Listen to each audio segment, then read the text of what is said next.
अज़ीज़ साथियों, आजमाइशें मुश्किलात तो इंसान की ज़िंदगी का एक नहायत अहम तरीन हिस्सा हैं। लेकिन इन मुश्किलात और आजमाइशों से निकलने के लिए हमारे पास एक क़ुव्वत और ताकत है जो हमेशा हमें इन मुश्किलात पर काबू पाने के लिए हिम्मत और ताकत देती है। ये है कि इन बातों को सोचने की ज़रूरत है कि कलाम मुक़द्दस की रोशनी में हम कौन सी ऐसी बातों को अपना सकते हैं जो हमें इन दुखों से, इन मुश्किलात से निकालती हैं। सो आइए कलाम मुक़द्दस में से मिलकर पास्टर पीटर पॉल के साथ सीखते हैं। जमाइमा, थैंक यू। मैं ये समझता हूँ कि आज बड़ा खुशी का मौका है और अपने अजीज़ों से फिर खुदावंद ने मौका दिया कि हम आज प्रोग्राम ज़िंदा उम्मीद के वसीले आपसे बात कर सकें। जैसा जमाइमा आपने फ़िज़िकल सफ़रिंग की बात की, तो यकीनन पिछले हफ्ते हमने देखा कि 10वीं एनिवर्सरी 9/11 की मनाई जा रही थी। दुनिया के बहुत सारे हिस्सों में लोगों ने इसको ऑब्ज़र्व किया और सब लोग अफसुर्दा थे, दुख में थे कि क्यों ऐसे वाक़यात इस दुनिया में होते हैं जिसमें एक ही दिन में लोग डिसअपीयर हो जाते हैं। दोस्तों, हम इस वाक़या से बहुत सारी बातें सीखते हैं। कलाम मुक़द्दस में खुदावंद यीशु मसीह ने कहा, फियर नॉट, फियर नॉट। कलाम मुक़द्दस में ये नहीं लिखा ग्रीव नॉट, ये नहीं कि हम दुख ना करें। दुख तो जब हमारे अजीज़, दोस्त, रिश्तेदार हमसे जुदा होते हैं हम करते हैं, लेकिन कलाम मुक़द्दस में एक इनकरेजमेंट की बात जो हम सब के लिए है वो है फियर नॉट। हमें डरना नहीं। दुनिया में दुख है, मुसीबतें हैं, परेशानियां हैं, क्योंकि जब तक हम इस दुनिया में जिंदा हैं उस वक्त तक ये चीज़ें रहेंगी। उस वक्त तक हम हर रोज़ ऐसी नागहानी, ऐसी बातों के बारे में सुनेंगे, ऐसे इंसिडेंट हमारी ज़िंदगी में आएंगे। लेकिन प्रॉब्लम ये है, बात जो मैं चाहता हूँ आज हम इसमें से सीखें कि क्या जब ये प्रॉब्लम्स हम पर आती हैं तो ये सिर्फ गुनहगार लोगों पर आती हैं या राइचस लोगों पर भी आती हैं, या क्या जब ये प्रॉब्लम आएंगी तो हम खुदा को फेस करने के लिए तैयार हैं, या हमारा रवैया क्या होना चाहिए, हमें क्या सोचना है। आज कलाम मुक़द्दस के मुताबिक हमें किस तरह से चलना है।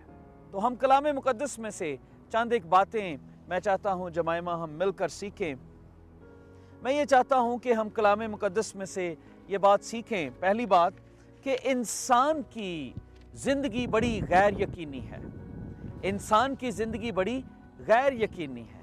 अय्यूब की किताब में लिखा है, और इंसान जो औरत से पैदा हुआ है थोड़े दिनों का है और दुख से भरा हुआ है। जब हम ऐसे इंसिडेंट देखते हैं, दुख तकलीफ़ें हमारे इर्द गिर्द डेरा लगाए बैठी हैं और यूं है कि किस तौर पर हमें दबा लें, किस तौर पर हमें मायूस करें, तो जमाइमा एक ही तसल्ली मिलती है और वो खुदा का कलाम है। मैं बताना चाहता हूँ कलाम मुक़द्दस में खुदावंद यीशु मसीह के अल्फाज क्या हैं। अगर आप देखिए लूका की अंजील, गॉस्पेल ऑफ लूक चैप्टर 13। मैं तुमसे कहता हूँ कि नहीं, बल्कि अगर तुम तौबा ना करोगे तो सब इसी तरह हलाक होगे। या क्या वो 18 आदमी जिन पर शलोक का बुर्ज गिरा और दब कर मर गए तुम्हारी दानिश में यरूशलेम के और सब रहने वालों से ज़्यादा कसूरवार थे? मैं तुमसे कहता हूँ कि नहीं, बल्कि अगर तुम तौबा ना करो तो सब इसी तरह हलाक होगे। आमीन। जमाइमा, जिस बात की तरफ मैं चाहता हूँ कि आज हम अपने अजीज़ों की तवज्जो दिलाएं, वो ये है कि सफ़रिंग इस दुनिया में है। और सफ़रिंग की वजह, जब मैं कलाम मुक़द्दस में से पढ़ रहा था तो बहुत सारी वजूहात हैं, लेकिन दो बातें मैं चाहता हूँ। पहली जो सफ़रिंग की वजह हो सकती है वो ये है कि इंसानी ह्यूमन एरर। कई दफ़ा हम खुद गुनाह करते हैं और मुश्किलात में पड़ जाते हैं और ऐसी गलतियां करते हैं जो हमें नहीं करनी चाहिए, और इसलिए हम सफ़रिंग की तरफ चले जाते हैं, हम मौत के मुंह में चले जाते हैं, दुखों में चले जाते हैं, एक्सीडेंट में। जैसे मिसाल के तौर पर अगर कोई शख्स तेज़ गाड़ी चलाए तो एक्सीडेंट होने के चांसेस हैं। ये ह्यूमन एरर है जो उसके इमोशंस उसको इनकरेज करते हैं। कई ऐसे लोग हैं जो गुनाह करते हैं, नशा करते हैं, ह्यूमन एरर। और एक और सफरिंग है जिसकी वजह से इंसान मुसीबतों में जाता है, वो है ह्यूमन ईवल की वजह से। ईवल फोर्सेस ह्यूमन को इस्तेमाल करती हैं और वो डिस्ट्रक्शन लाती हैं। आप देख सकते हैं कि जो 9/11 का वाक़या हुआ, उसमें भी इंसानों को इस्तेमाल किया गया ताकि वो डिस्ट्रक्शन को लाएं। आप देखें, चंद इंसानों ने बहुत सारी ज़िंदगियों को मौत के घाट उतार दिया। सो ये दो रीज़न हैं जिसकी वजह से इंसान दुखों में चला जाता है। ईवल स्पिरिट्स के मुतालिक मैं अपने दोस्तों को बताना चाहता हूँ। दोस्तों, ऐसा नहीं कि इस दुनिया में कई लोग ये सोचते हैं कि कोई ईवल स्पिरिट नहीं, लेकिन अगर हम कलाम मुक़द्दस में देखें तो हेज़कियल की किताब में लिखा है कि वो फॉलन एंजल्स जिनको आसमान से नीचे गिराया गया, ये सब ईवल स्पिरिट्स हैं और इनके पास नजात नहीं है। डेविल की ये कोशिश है कि वो अपनी तमाम हुकूमत को इस्तेमाल करे, अपनी फोर्सेस को इस्तेमाल करे और बनीनो इंसान को अपने साथ आग में लेकर जाए। मैं आपको बताना चाहता हूँ, जब सफरिंग आती है, दुख आते हैं, तकलीफ़ें आएँ, परेशानियाँ आएँ, तो ये नहीं सोचना कि ये क्यों आई, या शायद ये लोग ज़्यादा गुनहगार थे, क्योंकि खुदावंद यीशु मसीह अपने शागिर्दों को चंद एक बातें यहाँ पर वाज़िया कर रहे हैं। जमाइमा, this is very important to know, क्योंकि कुछ लोग सोचते हैं ये इसलिए मर गया कि शायद ये ज़्यादा गुनहगार था। खुदावंद यीशु मसीह इस बात को भी वाज़िया कर रहे हैं कि ये नहीं जिनके ऊपर शलूक का बुर्ज गिरा वो ज़्यादा गुनहगार थे और तुम जो बच गए हो तुम कम गुनहगार हो। इसका मतलब कलाम मुक़द्दस हमें इस बात की तरफ बताता है कि सिवाय यीशु मसीह के कोई कामिल नहीं है, सिवाय यीशु मसीह के कोई पाक नहीं है, क्योंकि बाइबल में लिखा है रोमन्स चैप्टर 3 में सब ने गुनाह किया और खुदा के जलाल से महरूम है। सो इसका मतलब है कि खुदावंद यीशु मसीह भी हमारी खातिर आजमाया गया, उस पर भी ईवल फोर्सेस ने हमला किया, लेकिन आप देखिए आजमाइश उस पर आई, लेकिन वो सब आजमाइशों पे कामिल रहा, उसने कलाम से उनका मुकाबला किया। बात जिस बात पर आज हम मिलकर गौर कर रहे हैं कि ईवल फोर्सेस या डीमंस इस दुनिया में हैं और वो इंसानों को बुराई के रास्तों पर ले जाना चाहती हैं, क्योंकि वो अपनी फ़ौज को मजबूत कर रही हैं। क्योंकि जब हम कलाम मुक़द्दस को पढ़ते हैं तो हम देखते हैं हमारा खालिक और मालिक जो है उसके सामने भी ईवल फोर्सेस आ खड़ी हुई और उन्होंने उसको भी आजमाया। तो हमें ये बात जानने की ज़रूरत है कि हमारा जो दुश्मन है वो इतना कमज़ोर नहीं है, बल्कि वो बड़ा मजबूत है और वो आज भी इंसानों के ऊपर हमले करता है।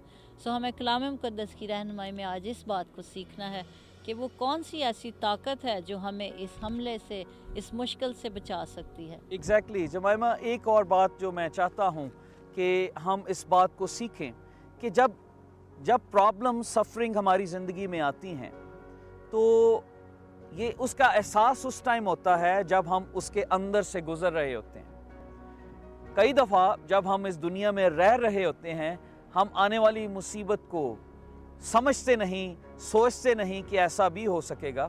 जैसा मैंने पिछले दिनों में अपने चर्च में इस चीज़ को बता रहा था, मैं अमेरिकन वाइस प्रेसिडेंट का इंटरव्यू सुन रहा था, वहाँ पर 9/11 के मुतालिक उनसे पूछा गया, तो एक ऐसा फ्रेज़ जिसने मेरे दिल को छुआ।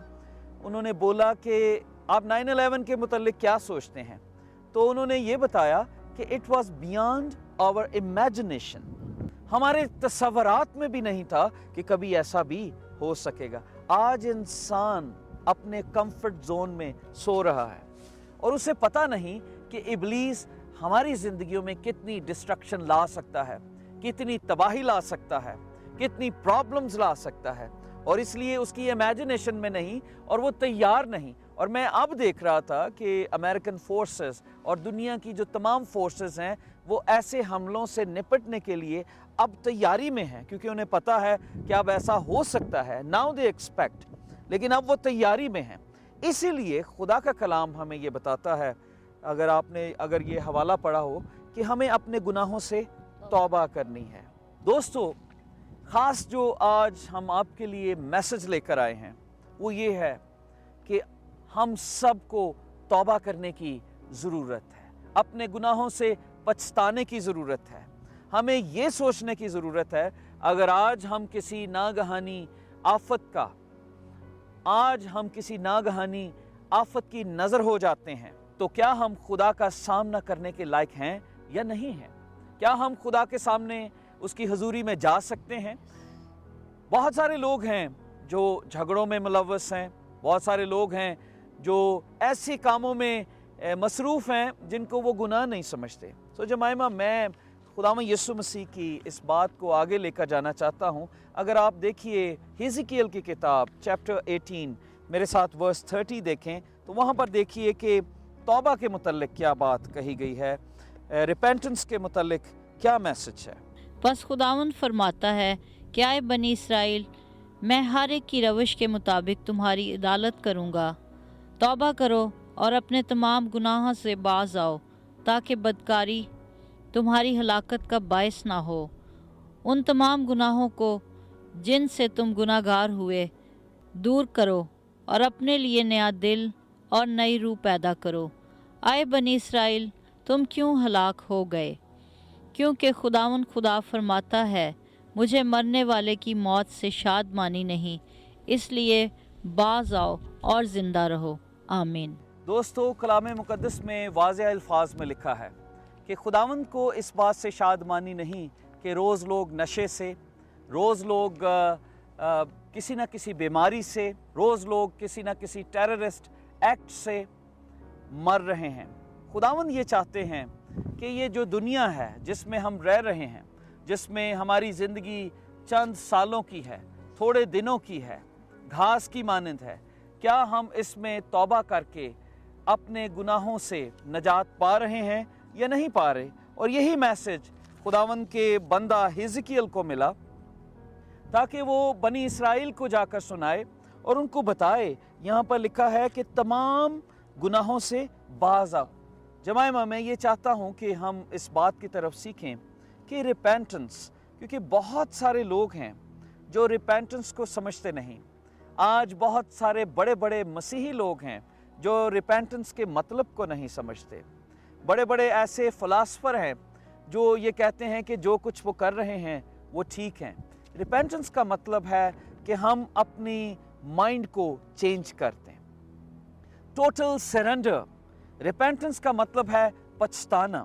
जब हम जो कुछ हम करते हैं उसके लिए पछताएं, और ना सिर्फ जमाइमा हम पछताएं बल्कि उसका इकरार करें कि आइंदा हम ये काम नहीं करेंगे। It is very important. बिल्कुल, जो बात आप कर रहे हैं, जब हम तौबा करते हैं और इस बात का इजहार और इकरार करते हैं, लेकिन अगर हम बाज नहीं आते तो मेरा ख्याल है कि हमने अपने रवैये में तब्दीली को इख्तियार नहीं किया।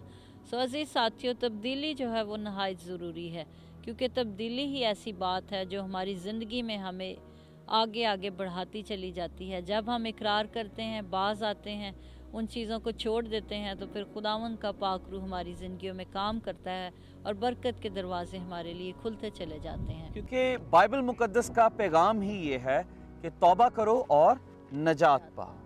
जब तक, अगर आप खुदावंद यीशु मसीह का इस मैसेज को आप पढ़ें जो शागिर्दों को बताया, उन्होंने ये वाज़िया कर दिया कि ये नहीं जिन पर बुरश गिरा वो ज़्यादा गुनहगार थे, बल्कि तुम पर फजल हुआ है, तुम्हें भी तौबा करने की ज़रूरत है। इसलिए दोस्तों, अगर आप इस प्रोग्राम को वॉच कर रहे हैं और आपकी ज़िंदगी में कोई ऐसा गुनाह है जिसका आपने इकरार नहीं किया, आप पछता नहीं रहे, क्योंकि इब्लीस, आपको एक चीज़ आपको बताना चाहता हूँ, it is very important, carefully इसको आप सुनिए, और वो ये है कि डेविल की ये कोशिश है कि वो हमारी ज़िंदगी में सेल्फ राइचसनेस को पैदा करे।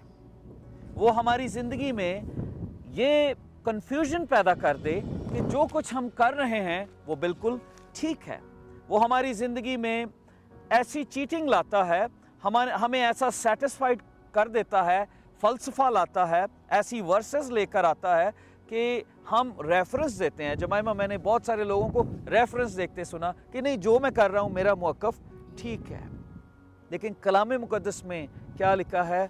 आप देखिए, हिजकिय्याल की किताब में भी यहाँ पर साफ लिखा है, मैं हर एक की रविश के मुताबिक अदालत करूँगा। जो कुछ आप कर रहे हैं, God is gonna judge you. God is gonna judge us. अगर आज लोग दुख उठा रहे हैं तो पहले जो बातें मैंने आपको बताई अपनी किसी खामी की वजह से या उस डेविल की पोजेशन की वजह से जो उनकी ज़िंदगी में है और वो दुख उठाते हैं। आज बहुत सारे टीनेजर क्यों नशे के शिकार हैं, क्यों वो अपनी जान को, क्यों वो खुदकुशी कर रहे हैं? क्योंकि वो ऐसे नशे के आदी हो चुके हैं कि उनको अपनी ज़िंदगी के मकसद का पता नहीं लगता कि खुदा ने उन्हें क्यों पैदा किया है। इसलिए अगर आप किसी भी गुनाह में हैं तो खुदावंद का कलाम आज आपसे बात करता है और वो ये कहता है कि हमारी ज़िंदगी बड़ी गैर यकीनी है। हमारी ज़िंदगी का आखिर कभी भी हो सकता है। कभी भी कोई शलोख का बुर्ज किसी पर भी गिर सकता है। कभी भी कोई शख्स किसी सुनामी का शिकार हो सकता है। कभी भी किसी वक्त भी हमारी ज़िंदगी का भी आखिर हो सकता है। क्या हमने तौबा कर ली है, नजात पाली है? क्योंकि खुशखबरी यही है कि जब हम तौबा करेंगे तो खुदावंद उसी वक्त हमें नजात दे देंगे। कलाम मुकद्दस में लिखा है तमाम गुनाहों से बाज आएं। पछताना का मतलब ये है कि जो कुछ आप कर रहे हैं उनको बाद में आप छोड़ दें, बाज आएं। जमाइमा 2 लोगों का जल्दी से मैं जिक्र करूंगा, टाइम इतना नहीं। अगर हम खुदावंद यीशु मसीह के एक शागिर्द को देखें जो यहूदा इस्करियोती था, लिखा है और जो कुछ उसने किया वो उस पर पछताया। उसने रिपेंट किया लेकिन उसने इकरार नहीं किया, वो वापस नहीं गया और उसने रिपेंट करके अपने आप को मार लिया। अब मैं यूं सोचता हूं कि डेविल की कैसी एक चाल थी कि उसने उसको खुदावंद यीशु मसीह के पास दोबारा जाने नहीं दिया, क्योंकि अगर वो यीशु के कदमों में जाता, इकरार करता और उससे मुआफ़ी मांगता तो उसकी मुआफ़ी हो जाती। लेकिन उसने रिपेंट किया, इकरार नहीं किया। रिपेंट करना, पछताना एक फ़र्क है। बहुत सारे लोग हैं जो रोज़ गुनाह करते हैं, रोज़ नशा पीते हैं, रोज़ मैनोशी करते हैं, रोज़ अडल्ट्री करते हैं, रोज़ गालियां देते हैं, रोज़ बुरे बुरे काम करते हैं और बाद में शाम को पछताते हैं और कहते हैं मेरे से ये गलती हो गई, लेकिन फिर नेक्स्ट डे ऐसा ही करते हैं। इसके बरक्स हम दूसरा शख्स देखते हैं, पतरस, जिसने खुदावंद यीशु मसीह का इनकार किया और फिर वो उस पर पछताया, रिपेंट किया और इकरार किया और कहता है खुदावंद यीशु मुझे मुआफ़ कर। सो ये बहुत इंपॉर्टेंट है जमाइमा इस बात को जानना। और इसी बात पर डेविल आज हमें चीट करना चाहता है। वो ये चाहता है हम रिपेंट ना करें, हम तौबा ना करें, अपने गुनाहों की माफ़ी ना मांगें, उनको एक बैगेज की तरह अपनी ज़िंदगी में हर वक्त रखें, क्योंकि ये एक बोझ है और हम उस गंद को अपनी ज़िंदगी में साथ रखें ताकि हम सब की हलाकत हो जाए। लेकिन खुदावंद यीशु मसीह आज हमें बचाना चाहते हैं। खुदावंद यीशु मसीह ने हमें एक फिर चांस दिया है। दोस्तों, इस प्रोग्राम के वसीला से खुदावंद ने एक दफ़ा फिर शायद हम सबको ये चांस दिया है कि हम अपने गुनाहों से तौबा करें, अपनी उस सेल्फ राइचसनेस से बाज आएं और खुदावंद के हजूर झुक जाएं और कहें कि हाँ खुदावंद, मैं दुनिया में सबसे बड़ा गुनहगार हूँ। खुदावंद ने उस फरीसी को पसंद नहीं किया जो अपनी राइचसनेस को खुदावंद के हजूर बुलंद करता है। खुदावंद ने उस महसूल लेने वाले को पसंद किया जो अपने गुनाह का इकरार करता है। दोस्तों, वाइस की किताब 7 बाब उसकी 22वीं आयत में लिखा है कि कोई भी इस दुनिया में ऐसा नहीं जिसने खता ना की हो, कोई भी इस दुनिया में ऐसा नहीं जो पाक हो, सिर्फ खुदावंद यीशु मसीह पाक और साफ हैं। इसलिए हमें अपने गुनाहों से बाज आना है, तौबा करनी है। खुदा ने शायद ये हमें मौका दिया है, आज हमारे लिए सेकंड चांस है कि हम रिपेंटेंस करें, हम तौबा करें। खुदा ने ये मौका जेकब को दिया। अगर आप कलाम मुकद्दस में जेनेसिस चैप्टर 35 पढ़ें तो वहाँ पर लिखा है कि याकूब का घराना बदकिरदारी में पड़ गया। याकूब के घराने में जमाइमा लिखा है उसकी बीवी बुतों की परस्तिश करती थी, तो खुदावंद ने उसे बताया कि तुम्हें रिपेंटेंस की ज़रूरत है, रिपेंटेंस की ज़रूरत है। और फिर एक और शख्स जिसको खुदा ने फिर मौका दिया, सैमसून, उसके मतलब अभी पिछले दिनों हमने सीखा। खुदावंद ने फिर कलाम मुकद्दस में लिखा है और वो खुदा के हजूर रोया और उसने कहा कि खुदावंद मुझे एक और मौका दे, और खुदा ने फिर उसे मौका दिया। दोस्तों, क्या आज हम सब अपने गुनाहों पर पछताने के लिए तैयार हैं?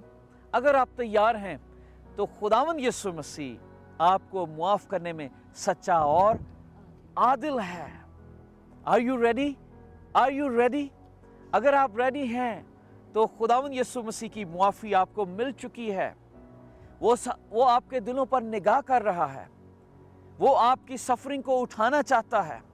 वो इस दुनिया में आपको तैयार करना चाहता है ताकि आपको एक आलीशान उस घर के लिए तैयार करे जिसके लिए खुदा ने आपको तैयार किया है।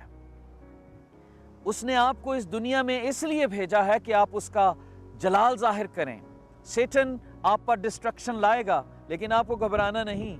आपको सिर्फ ये चीज़ देखनी है कि क्या आप खुदा के मकसद को अपनी ज़िंदगी में पूरा कर रहे हैं। If you are doing, God has given you another chance to repent, repent, repent। और अगर आज आप हमारे साथ दुआ में मिलकर अपने गुनाहों की मुआफ़ी मांगेंगे, गुनाह किसी किस्म के भी हो सकते हैं। शायद आप झूठ में पड़े हैं, शायद आप गुस्से की मुश्किल में हैं, शायद आपके अंदर हसद है, झगड़ा है, कीना है, बुग़्ज़ है, नशा है, हर तरह का नाच रंग है, हर तरह की बदकिरदारी है। शायद आप किसी को अच्छी निगाह से नहीं देखते। शायद आप कोशिश करते हैं मोहब्बत करने की, लेकिन आपके अंदर मोहब्बत नहीं। गुनाह किसी किस्म का भी हो सकता है। अगर आप यीशु के कदमों में आएंगे तो वो आपको ये कुव्वत देगा कि आप तौबा करें और इकरार करें और आपकी ज़िंदगी ट्रांसफॉर्म्ड हो जाएगी। जब आप रियल रिपेंटेंस करेंगे, आपकी ज़िंदगी, आपका माइंड, आपकी सोचें बदल जाएंगी। क्या आप हमारे साथ दुआ करना चाहते हैं ताकि खुदावंद आपको इस मुश्किल से आज़ाद करे, ताकि जब कभी हम खुदावंद के हुजूर जाने के लायक हों तो हम इकरार कर सकें कि यस लॉर्ड, हमने अच्छे तरह से ज़िंदगी को बसर किया। Are you ready? तो आइए आप हमारे साथ दुआ में ठहरें। खुदा मुतलिक खुदा, हम तेरे शुक्रगुज़ार हैं आज तेरे ज़िंदगी बख्श कलाम के लिए, जो यकीनन हम सब के लिए हमेशा तसल्ली का और ख़ुशी का बायस बनता है। मैं तेरा शुक्र करती हूँ कि आज फिर हमने मिलकर कलाम के वसीले सीखा कि तेरा तो मकसद ये था कि हम दुनिया में जब पैदा होते हैं तो बरकत पाएँ और तेरे जलाल को ज़ाहिर करें, लेकिन इब्लीस हम सब को हलाक करना चाहता है। खुदावंद, मैं तेरा शुक्र करती हूँ, तेरे कलाम की रोशनी ने हमें फिर सिखाया कि हम अपने अपने रवैयों को बदलें, अपनी ज़िंदगी पर गौर करें, तौबा करें, क्योंकि तू चाहता है कि हम सब हमेशा की ज़िंदगी में शामिल हों। तेरा शुक्र और तेरी तारीफ़ करते हैं। खुदावंद, इन सब अजीज़ों को जो इस प्रोग्राम को देख रहे हैं, इनको बड़ी बरकत दे और आज कलाम के वसीले तौफीक दे कि हम अपनी ज़िंदगी में तब्दीली को लाएं। और अगर इस वक्त कोई अजीज़ बीमार है, दुख में है, तकलीफ़ में है, ख़ानदानी परेशानी में है, तो हम तेरी कुदरत को लेकर खुदावंद तेरे मसा को और तेरी आग को उसके ख़ानदान पर चाहते हैं। यीशु के नाम से अपने लहू को लगा और अपनी बड़ी कुदरत के साथ उसके सारे दुखों को भस्म कर दे। और खुदावंद, दुआ करती उनको खुशी दे, इत्मीनान दे, तंदुरुस्ती दे, हमेशा की ज़िंदगी दे। तेरा शुक्र करते हैं खुदावंद, तू दुआओं को सुनता और जवाब देता है। यीशु के नाम से हम मांगते और पा लेते हैं, आमीन। दोस्तों, हम खुदावंद के शुक्रगुजार हैं इस टाइम के लिए जो खुदावंद ने हमें दिया ताकि हम उर्दू हिंदी में आपसे बात कर सकें। अजीज़ों, हमें आपकी मदद की ज़रूरत है। आप दुआओं में हमारे साथ खड़े हो सकते हैं, अपने फाइनेंसेस के साथ आप हमें इनकरेज कर सकते हैं ताकि हम अगले साल भी इस प्रोग्राम को इसी तरह से ब्रॉडकास्ट कर सकें।